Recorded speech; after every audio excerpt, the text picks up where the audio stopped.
So I started being pretty active on social media about 3 years ago. And I really did it because there was a couple people in the real estate space that were doing it, and I was having some FOMO. For those of you who don't know what FOMO is, it's fear of missing out.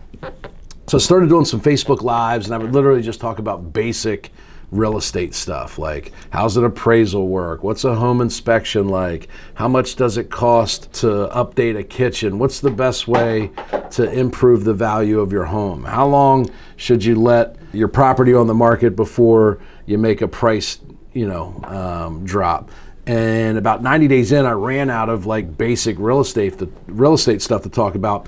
But I had made a commitment that this was going to be a new habit that I was going to do. And I had some people that were responding to it and kind of liked some of the information I was putting out. So I ran out of stuff to talk about, so I had to figure out a way to have things to talk about. And what I decided to do was read books. And then every time I read a book each day, I would be able to teach one or two things on Facebook Live every morning. I do about a 12 to 15 minute video on my drive to work. What happened was I started to get a lot of positive responses, and I realized what happened is I was getting a ton of referrals from social media. So the big deal, Eric, you get referrals. It happens all the time in real estate, but these referrals were coming from strangers.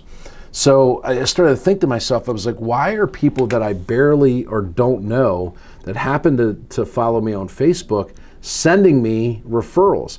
In 2019, our company did $690,000 in profits directly off of my Facebook inbox, all from people that I really had no direct connection to or relationship. And what I realized was with social media, if you do it the right way, if you educate and share anything that you know or you think that you're good at, be yourself and be honest and transparent and share a little bit of your personal life, people will get to know you, like you, and trust you. And that's where referrals come from. So we get a ton of referrals for people that want to sell a house or buy a house each and every day because of social media. And we've also been able to hire a lot of super quality people because of the amount of content and stuff that we put out like this, where people get a glimpse of what it's like to work here and what type of people work here and how we treat our people. And I think it makes people very eager to learn more. And I would say we've hired a half dozen people or so just in the last year directly off of social media when we weren't even really hiring. So that's been a pretty cool way that social media has changed our life here at Integrity First Home Buyers.